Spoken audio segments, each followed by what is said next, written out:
बिस्मिल्लाहिर्रहमानिर्रहीम अस्सलाम वालेकुम। मैं हूँ डॉक्टर फ़ातिमा और आज हम गॉल ब्लैडर के टॉपिक को आगे कंटिन्यू करेंगे और उसमें जो मोस्ट कॉमन गॉल ब्लैडर की पैथोलॉजी है जिसे हम अपनी डेली क्लिनिकल प्रैक्टिस में बहुत सारे केसेस देखते हैं, कोलिलिथिएसिस और गाल स्टोन्स कह लें, तो उसको हम सोनोग्राफिकली जो है वो देखते हैं कि उसके क्या कैरेक्टरिस्टिक्स होती हैं, कैसे हम उसको बाकी इंट्राल्यूमिनल पैथोलॉजी से डिफरेंशिएट करते हैं और कौन सी ऐसे पॉइंट्स होते हैं जिनकी बेसिस पर हम उनको डिफरेंशिएट करेंगे और जो कॉलिक होते हैं, गालस्टोन्स कह लें उनको, तो वो हमें अल्ट्रासाउंड पे कैसे नज़र आते हैं। स्टार्ट करते हैं। Ultrasound of gall bladder stones, जिनको हम नॉर्मल लैंग्वेज में कोलिलिथिएसिस भी कहते हैं, सॉरी नॉर्मल लैंग्वेज में हम उनको गॉल स्टोन्स कहते हैं और अल्ट्रासाउंड वाली लैंग्वेज में हम उनको कोलिलिथिएसिस बोलेंगे। एक पहले छोटा सा जनरल ओवरव्यू ले लेते हैं कि गॉल ब्लैडर स्टोन्स जो हैं उनको कोलिलिथिएसिस भी कहा जाता है, और लेकिन ये टर्म ठीक नहीं है, इसको हम बाद में डिस्कस करते हैं। 10% पॉपुलेशन में जो है ये पाए जाते हैं गाल स्टोन्स, और प्राइमरीली जो है ये कोलेस्ट्रॉल और पिगमेंट के बने होते हैं। मेजॉरिटी ऑफ गाल स्टोन्स जो हैं वो एसिम्प्टोमेटिक होते हैं। मोस्टली इनमें कोई पेन वगैरह नहीं होती, लेकिन जब स्टार्ट होती है तो 30% पेशेंट्स जो हैं उनको सिंगल एपिसोड ऑफ पेन होता है, और एक सिंगल एपिसोड के बाद जो है तकरीबन 50% पेशेंट को एक साल में दोबारा इसका अटैक हो सकता है, लेकिन मेजॉरिटी जो है वो एसिम्प्टोमेटिक ही होती है। मोस्टली जब गालस्टोन जो है वो गॉल ब्लैडर की नेक में इम्पेक्टेड हो जाता है तो फिर वो पेन कॉज करता है। और अगर कोई पेशेंट जिसको गाल स्टोन्स हैं और वो एसिम्प्टोमेटिक है और 10 से 15 साल का अरसा गुजर गया है, तो बहुत कम ऐसे होता है कि उसमें कोई बाद में सिम्टम्स जो हैं वो डेवलप करेंगे। काफ़ी सारे पेशेंट्स मैंने खुद भी ऐसे देखे हैं जिनको पता ही नहीं होता कि उनके पित्ते में, गॉल ब्लैडर को उर्दू में हम पित्ता भी कहते हैं ना, तो किसी को भी नहीं पता होता कि पित्ते में पत्थरियाँ हैं। जब इंसिडेंटली किसी और चीज़ के लिए वो आते हैं, जब देखते हैं तो गालस्टोन्स उनमें मिलते हैं, लेकिन उनको कोई ऐसा उनके सिम्टम्स नहीं होते। अच्छा जी, इसकी टर्मिनोलॉजीज देख लेते हैं। कोलिलिथिएसिस बेसिकली जो हम क्लिनिकल प्रैक्टिस में डेली यूज़ करते हैं गाल स्टोन्स के लिए यूज़ करते हैं, लेकिन एक्चुअली कोलिलिथिएसिस का मतलब ये होता है कि बिलियरी ट्री में, यानी liver, gall bladder, bile ducts और पेंक्रियास में कहीं भी कोई स्टोन है तो उसको हम कोलिलिथिएसिस बोलेंगे। कोलिसिस्टोलाइथेसिस, अगर गॉल ब्लैडर में स्टोन्स हैं, गाल स्टोन्स हैं, तो उनको हम कोलिसिस्टोलाइथेसिस कहते हैं। एक्चुअल टर्म्स ये हैं, लेकिन हम मोस्टली, मैं खुद भी कोलिलाइथेसिस ही यूज़ करती हूँ। सभी रेडियोलॉजिस्ट या सोनोलॉजिस्ट, कोई भी डॉक्टर है तो वो कोलिलाइथेसिस ही जो है वो यूज़ किया जाता है डेली रूटीन में। इसके बाद थर्ड टर्म आ जाती है कोलिडोकोलिथिएसिस। कोलिडोकोलिथिएसिस यानी अगर बाइल डक्ट में कहीं पर भी स्टोन है, गॉल ब्लैडर में कोई स्टोन था, नेक में इम्पेक्टेड हुआ, वहाँ से सीबीडी में आ गया, तो उसको हम कोलिडोकोलिथिएसिस कहेंगे। इसके अलावा कुछ कभी कभी हमें जो है ना माइक्रोलाइथिएसिस भी मिलते हैं, बिलियरी माइक्रोलाइथिएसिस, जो 3 mm से कम जिनका डायमीटर होता है, बहुत स्मॉलेस्ट क्रिस्टल्स होते हैं, उनको हम बिलियरी माइक्रोलाइथिएसिस कहेंगे। बिलियरी माइक्रोलाइथिएसिस जो है, या तो ये हमें स्लज बॉल में एम्बेडेड भी मिल सकते हैं, या फिर वैसे ही बाइल में फ्लोटिंग पोजीशन में भी हमें मिल सकते हैं। मतलब सेपरेट सेपरेट जो है वो हमें क्रिस्टल्स जो है बाइल में नज़र आएंगे। तो ये दो तरह से हमें इस तरह से मिल जाते हैं, या तो स्लज बॉल में एम्बेडेड होंगे या वैसे ही बाइल में फ्लोटिंग पोजीशन में होंगे।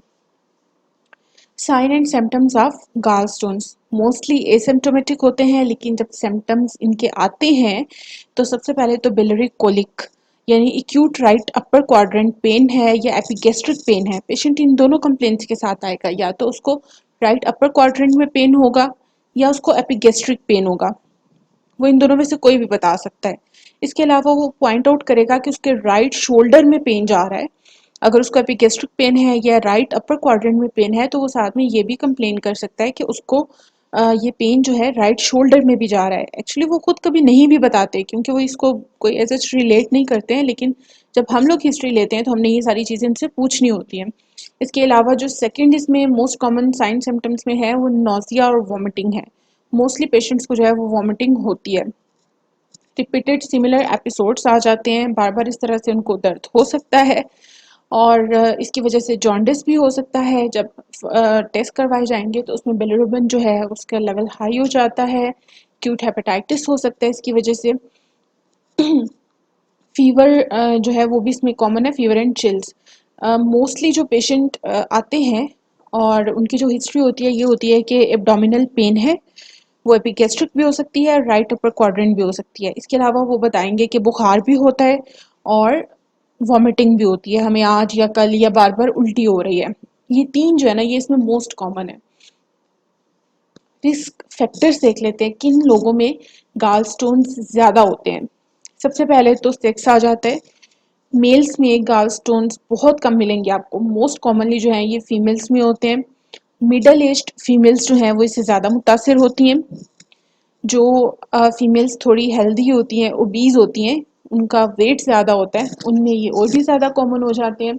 और इसके अलावा कोई फैमिली हिस्ट्री है आपकी, आपकी मदर साइड पर या फादर साइड पर जो है किसी को पहले कोलिलाइथेसिस का प्रॉब्लम रह चुका है तो आपने काफ़ी चांसेस है कि वो पेशेंट में हो सकते हैं। अच्छा जी, अब इनके सोनोलॉजिकल करेक्टरिस्टिक्स देख लेते हैं। अब 3-4 पॉइंट्स ऐसे होंगे जिन पे आपने बहुत ज़्यादा फोकस करना है गाल स्टोन्स को स्लज बॉल या पोलिप से सेपरेट करने के लिए। ये इसकी करेक्टरिस्टिक्स हैं जिनको हम अल्ट्रासाउंड पे देखते हैं तो हम इनको डिफ्रेंशिएट करते हैं कि ये स्लज बॉल है, ये गाल स्टोन है या ये पोलिप है। सबसे पहले तो ये मोबाइल होंगे, ठीक है, यानी ये मूवमेंट इनकी होगी, ये हरकत कर रहे होंगे, ये किसी वॉल के साथ एडहेरेंट या चिपके हुए नहीं होंगे। जैसे ही पेशेंट अपनी पोजीशन चेंज करेगा ये भी जो है उसी साइड पर मूव कर जाएंगे। ग्रेविटी डिपेंडेंट होते हैं ना, तो जिस तरफ ग्रेविटी होगी, अगर पेशेंट ने लेफ्ट लेटरल डिक्यूबिटेड पोजीशन ली है सुपाइन पोजीशन से तो जो गालस्टोन है वो मूव कर जाएगा। इसके अलावा ये इकोजेनिक होते हैं, बिल्कुल वाइट नज़र आएंगे हमें। इंट्राल्यूमिनल स्ट्रक्चर्स हैं जो कि पोस्टीरियर शेडिंग भी कॉज करते हैं। ये इसकी 3 कैरेक्टरिस्टिक्स इस लाइन में बता दिए हैं जो इसको स्लज बॉल या पॉलिप से डिफ्रेंशिएट करेंगी, यानी कि मोबाइल होंगे, इकोजेनिक होंगे और शेडो कॉज करेंगे, पोस्टीरियर शेडो होगा इनका। इसके अलावा जो डिमॉन्स्ट्रेशन ऑफ शेडो है वो बहुत इंपॉर्टेंट है। अगर शेडो है तो वो कैलकुलस है, वो गालस्टोन है। अगर शेडो नहीं है तो वो स्लज बॉल भी हो सकता है, स्लज बॉल ही होगा ऑब्वियसली। अगर वो मोबाइल है और उसमें शेडो नहीं है तो वो स्लज बॉल होगा। अगर वो मोबाइल नहीं है, किसी वॉल के साथ एडहेरेंट है, चिपका हुआ है, वो मूव नहीं कर रहा पेशेंट की पोजीशन चेंज करने से, तो वो पोलिप है। अच्छा, शेडविंग जो है वो डिपेंड करती है कुछ चीज़ों पर, जिसमें सबसे पहले तो साइज़ आ जाता है कैलकुलस का। अगर कैलकुलस का साइज़ जो है वो 3 mm से कम है, स्मॉलर इन साइज़ जो कैलकुलस होते हैं उनका शेडो नहीं मिलता। जो बड़े कैलकुलस होंगे जिनका साइज़ 3 mm से ज़्यादा होगा उनका हमें शेडो मिल जाएगा। इसके अलावा जब लीनियर प्रोब से देखा जाता है तो जिनका शेडो नहीं आ रहा होता, जिन गालस्टोन्स का, उनका शेडो लीनियर प्रोब पे हमें मिल सकता है। और अगर फोकल पॉइंट जो अल्ट्रासाउंड पे आ रहा होता है, जो जिससे हम किसी एक व्यू पर फोकस करते हैं, वो अगर ऊपर नीचे है तो उसको भी अगर आप गालस्टोन्स के बिल्कुल इक्वल उसको सेट कर देंगे तो फिर भी हमें शेडो मिल सकता है। स्टोन कंपोजिशन पे ये इंडिपेंडेंट होते हैं। ग्रेविटी डिपेंडेंट मूवमेंट जो है वो हमें नज़र आती है, ये मैं पहले ही बता चुकी हूँ कि जैसे ही पेशेंट अपनी पोजीशन चेंज करेगा तो स्टोन जो है वो मोबाइल होते हैं तो वो मूव कर जाएंगे, जिस तरफ ग्रेविटी होगी उस तरफ चले जाएंगे। कलर डॉपलर एनालिसिस पर हमें इसका ट्विंकल आर्टिफैक्ट मिलता है जो कि कंफर्म करता है कि ये स्टोन है या कोई और स्ट्रक्चर है। फॉर एग्जाम्पल, अगर कोई स्मॉल स्टोन है, 3 mm से कम का है, उसका हमें शेडो नहीं मिल रहा, तो अगर हम डॉपलर डालेंगे तो उसमें हमें ट्विंकलिंग आर्टिफैक्ट मिलेगा जो कि बताएगा कि ये एक्चुअली स्टोन है। यहाँ पर जो है 2 इमेज हैं गॉल ब्लैडर के। ये लॉन्गिट्यूडनल व्यू आ रहा है गॉल ब्लैडर का, इसमें ये इकोजेनिक स्ट्रक्चर पड़ा हुआ है। मोबाइल तो हम यहाँ पर नहीं देख सकते क्योंकि ये एक इमेज है, कोई वीडियो क्लिप नहीं है। तो यहाँ पर इसका ये नीचे बिल्कुल जो है वो शेडो आ रहा है, क्लीन शेडो आ रहा है स्टोन का। तो ये कंफर्म कर रहा है कि ये गॉल ब्लैडर स्टोन है। इसमें देखिए तो यहाँ पर जो है ये इकोजेनिक इंट्राल्यूमिनल स्ट्रक्चर है, ग्रेविटी डिपेंडेंट है, बिल्कुल वॉल के साथ है, और ये नीचे इसका जो है ये पोस्टीरियर शेडो आ रहा है। अगर पेशेंट पोजीशन मूव करेगा तो जिस तरफ को वो मूव करेगा ये उसी तरफ को रोल करता हुआ चला जाएगा। इन इमेजेस में जो है उनमें पहले तो हमने देखा कि सिंगल सिंगल स्टोन पड़े हुए थे और वो बहुत अच्छे नज़र आ रहे थे। अब यहाँ पर जो है वेल डिस्टेंडेड गॉल ब्लैडर है जिसमें ये ऊपर सारा बाइल है और ये नीचे जो है मल्टीपल टाइनी इकोजेनिक फोकाई हैं ऑफ वेरिएबल साइजेस। इनका साइज हम सेपरेट सेपरेट मेंशन नहीं करेंगे, यहाँ हम कलेक्टिवली साइज ले लेंगे कि यहाँ से यहाँ तक जो है वो इतने सेंटीमीटर या इतने का जो है ये इस तरह से मल्टीपल टाइनी इकोजेनिक फोकाई जो हैं वो पड़े हुए हैं विद पोस्टीरियर शेडिंग। ये देखिए इनकी बहुत अच्छी क्लीन जो जेट ब्लैक है वो शेडो आ रहा है। इस इमेज में देखिए तो यहाँ पे भी वेल डिस्टेंडेड गॉल ब्लैडर मिल रहा है और यहाँ पर जो है मल्टीपल फोकाई पड़े हुए हैं, इकोजेनिक फोकाई है विद पोस्टीरियर शेडिंग। और यहाँ पे वॉल थिकनिंग भी है, वॉल थिकनिंग इसकी ज़्यादा है और पेरिकोलिसिस्टिक एक रिम आ रही है बिल्कुल बारीक सी। वॉल के बाहर अगर आप गौर से देखेंगे तो आपको एक ब्लैक सी या हाइपर कोई कह ले वैसे होगी तो ब्लैक ही, तो एक रिम मिल रही है जो कि पेरिकोलिसिस्टिक फ्लूइड की है। तो गालस्टोन्स के साथ हमें वॉल थिकनिंग और पेरिकोलिसिस्टिक फ्लूइड भी मिल सकता है, कभी नहीं भी होता है। जैसे ये इमेज है तो इसमें वॉल थिकनिंग भी ठीक है और पेरिकोलिसिस्टिक फ्लूइड भी नहीं है। नेक्स्ट इमेज है गॉल ब्लैडर का। वेल डिस्टेंडेड गॉल ब्लैडर है, वॉल थिकनिंग इसकी बिल्कुल ठीक है, नॉर्मल है, और ये सारा बाइल है और ये ग्रेविटी डिपेंडेंट जो हैं ये कैलकुलस पड़े हुए हैं, 3 कैलकुलस पड़े हुए हैं। और नेक्स्ट इमेज देखते हैं ट्विंकलिंग आर्टिफैक्ट। ये ट्रांसवर्स व्यू आ रहा है गॉल ब्लैडर का और इसमें जो है ये मल्टीपल वेरिएबल साइजेस के कैलकुलस पड़े हुए थे। जब डॉपलर डाला तो उसमें जो है ये ट्विंकलिंग आर्टिफैक्ट आने लग गया। ये कंफर्म करता है कि ये स्टोन्स ही हैं। अब ये वाला इमेज देखें तो यहाँ पर 3 स्टोन नज़र आ रहे हैं। 2 जो हैं वो फ्लोट कर रहे हैं, तैर रहे हैं पाइल में, और एक जो है वो नेक में इम्पैक्टेड है। अब जो फ्लोटिंग में है ये क्यों फ्लोटिंग में है? पहले तो मैंने कहा कि ग्रेविटी डिपेंडेंट है, जिस तरफ को पेशेंट मूव करेगा ये उसी तरफ जो है ल्यूमेन के साथ साथ हमें मिलेंगे। लेकिन जो इनकी मूवमेंट है वो डिपेंड करती है या ये ल्यूमेन के साथ रहेंगे या फ्लोट करेंगे, ये स्टोन की कंपोजिशन पे डिपेंड करता है। अगर तो स्टोन सिर्फ कोलेस्ट्रॉल के बने हुए हैं और बाइल की जो कंपोजिशन है, जो बाइल की थिकनेस है वो स्टोन की थिकनेस से ज़्यादा है, तो स्टोन्स जो हैं वो उसमें तैर भी सकते हैं, ज़रूरी नहीं है कि वो सिर्फ ल्यूमेन पे पड़े रहेंगे। इसको हम आगे देखते हैं। ये ट्यूमी फैक्टिव स्लज है, इसको हम स्लज के टॉपिक में डिस्कस करेंगे। फिलहाल यहाँ पे मेरा मकसद इसको दिखाने का था माइक्रोलाइथियोसिस को। ये गॉल ब्लैडर मिल रहा है हमें और इसके बीच में जो है ये बिल्कुल जो है फाइन होमोजीनियस इकोस भी हैं और इकोजेनिक टाइनी फोकाई भी हैं। जो इकोजेनिक टाइनी फोकाई हैं ये माइक्रोलाइथियोसिस हैं। जब डॉपलर डाला तो उनमें जो है ये ट्विंकलिंग आर्टिफैक्ट भी आ रहा है जो कि कंफर्म कर रहा है कि ये माइक्रोलाइथियोसिस है।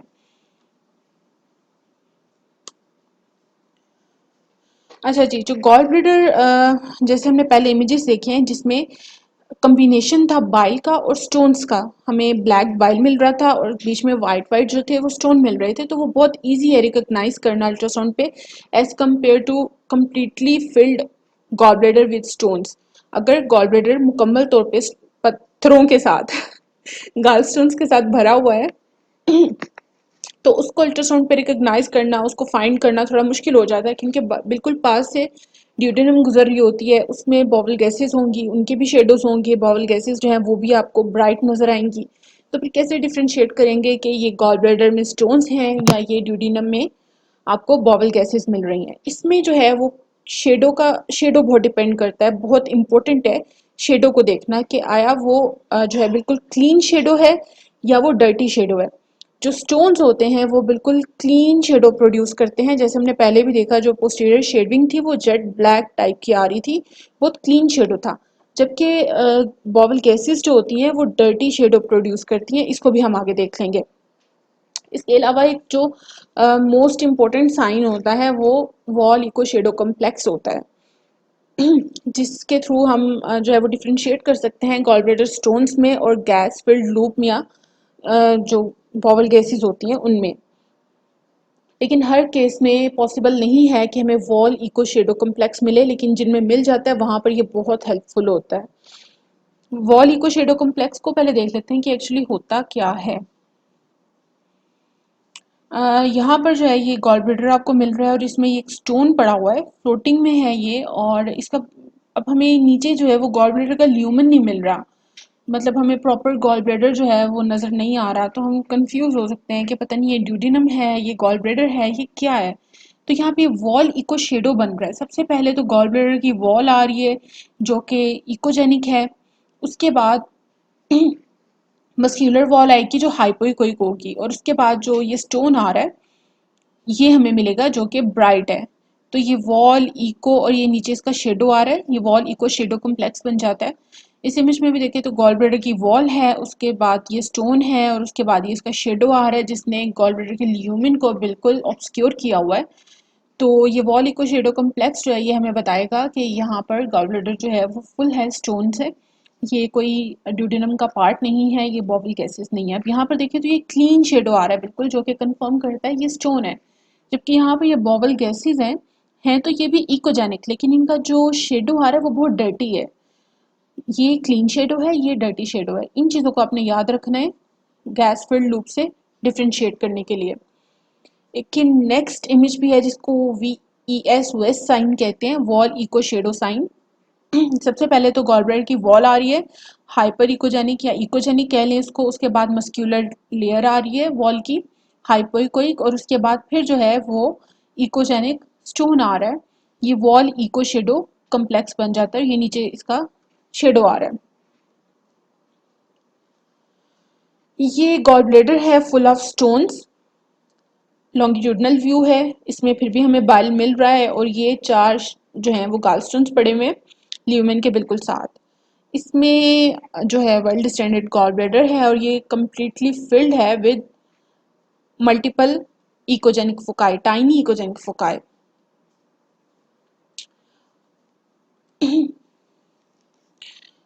जो मेजोरिटी होती है गालस्टोन्स की वो गॉल ब्लैडर के ल्यूमन पर ही रहते हैं, यानी वो जो है ग्रेविटी डिपेंडेंट होते हैं, बिल्कुल ल्यूमन के साथ नज़र आएंगे। जैसे हमने पहले भी काफ़ी इमेजेस देखे हैं, लेकिन कुछ जो हैं अगर बाइल की डेंसिटी जो है वो ज़्यादा हो जाए तो स्टोन्स जो हैं वो उसमें तैरना भी स्टार्ट कर सकते हैं।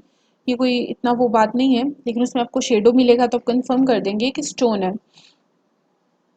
और वो फिर कोलेस्ट्रॉल के बने होंगे, कोलेस्ट्रॉल इन नेचर होंगे जो फ्लोटिंग में होंगे।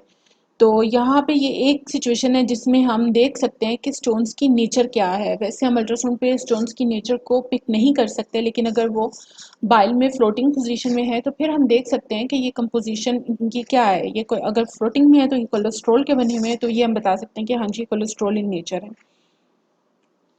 ये अब जो है बिल्कुल ग्रेविटी डिपेंडेंट है, बिल्कुल ल्यूमिन के साथ पड़े हुए हैं, तो ये बिल्कुल कोलेस्ट्रॉल के नहीं बने हुए हैं, इसमें और भी मटेरियल होगा।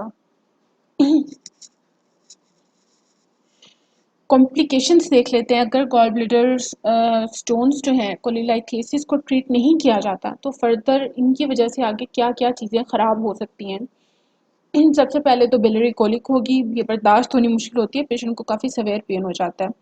इसके अलावा जब गॉल ब्लैडर में स्टोन है, कभी नेक में इम्पेक्टेड हो गया और आप उसको ट्रीट नहीं कर रहे हो, तो उसकी वजह से कोलिसिस्टाइटिस भी हो सकता है, यानी वॉल थिकनिंग जो है गॉल ब्लैडर की वो ज़्यादा हो जाएगी, वॉल थिकेंड हो जाएगी। नॉर्मल थिकनेस जो होती है गॉल ब्लैडर वॉल की वो 3 mm होती है, तो जब थिकनिंग हो जाएगी तो वो 3 mm से ज़्यादा हो जाएगी, 4 5 6 7 8 हमें ऐसे मिलेगी, तो उसको हम कोलिसिस्टाइटिस कहेंगे। इन्फ्लेमेशन हो जाएगी गॉल ब्लैडर वॉल की। इसके अलावा एक्यूट कोलेंजाइटिस हो सकता है, ये क्लिनिकल सिंड्रोम है जो कि जॉन्डिस, फीवर और एब्डोमिनल पेन को रिप्रेजेंट करता है। गॉल ब्लैडर स्टोन्स हैं काफ़ी देर से, उसकी वजह से पेशेंट को जॉन्डिस हो गया, साथ में जॉन्डिस में फिर फीवर भी होगा, एब्डोमिनल पेन भी होगी। गॉल ब्लैडर स्टोन्स या कोलेलाइथेसिस की वजह से पेनक्रेटाइटिस भी हो सकता है, ऑब्स्ट्रक्टिव जॉन्डिस भी हो सकता है। अब ऑब्स्ट्रक्टिव जॉन्डिस क्या है? किसी भी बाइल डक्ट की ब्लॉकेज हो जाना या पेनक्रियाटिक डक्ट की ब्लॉकेज हो जाना किसी वजह से, उसकी वजह से जो नॉर्मल बाइल की ड्रेनेज होती है वो नहीं होगी, वो ब्लॉक हो जाएगी, तो फिर ऑब्स्ट्रक्टिव जॉन्डिस हो जाएगा, जीबी एम्पियमा हो जाएगा। Excuse me. ये क्या होता है कि इसमें गॉल ब्लैडर की वॉल जो है वो एडिमेटस हो जाएगी, पेरिकोलिसिस्टिक फ्लूइड हमें मिलेगा, और इसमें जो है वो गॉल ब्लैडर में पुरुलेंट फ्लूइड जो है वो इकट्ठा होना शुरू हो जाता है।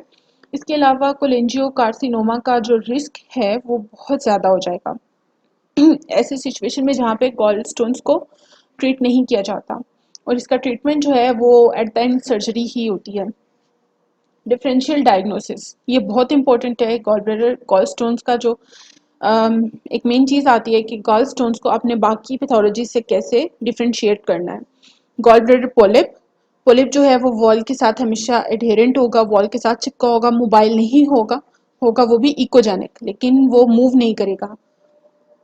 इकोजेनिक बाइल है यानी स्लज है, स्लज मूव तो करेगा लेकिन उसका शेडो नहीं होगा। यहाँ पे हम इसे स्टोन से इस तरह से डिफ्रेंशिएट करेंगे, ट्यूमिफेक्टिव स्लज यानी स्लज बॉल है, और उसके अंदर माइक्रोलाइथियसिस जो है, छोटे छोटे से स्टोन्स, छोटी छोटी सी इकोजेनिक फोकाई मिलेंगे, उसमें एम्बेडेड होंगे। तो वो कम्प्लीटली जो है आप उसको स्टोन नहीं कह सकते, वो एक स्लज बॉल है जिसमें वो एम्बेडेड है।